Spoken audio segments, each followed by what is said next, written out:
ভাই গো, আমি জানি না আমার এই ভিডিওটা দালালের চোখে ভরবো না ভরবো কইতা মারি না।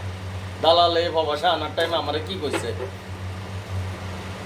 তুই আইবার পর 1 মাস বাদে আমি কইছি আমি বিদেশ যাইতাম নয়, কদে তুই বিদেশ যা, তোরা আমি বালা ভিসা দিতেছি, বিদেশ যা। যাইবার পরে 1-1.5 মাস বাদে তোর বউ লই যাইস গো, তুই তোর বউরে মালিকে লই যাইব গো, সুন্দর করি এর তোরা জামাইবো, এক জায়গায় চাকরি করবি।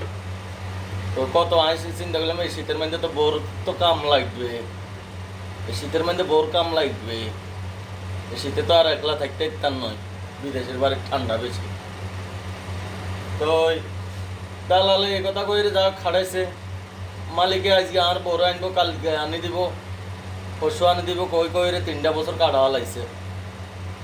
শেষ মালিকেরে কইলাম রে, আনলে তো প্রত্যেকদিন আনবেন, কইরে 3 বছর কাটা লাগছে না, কি করবে না, দেশে যাইম গো।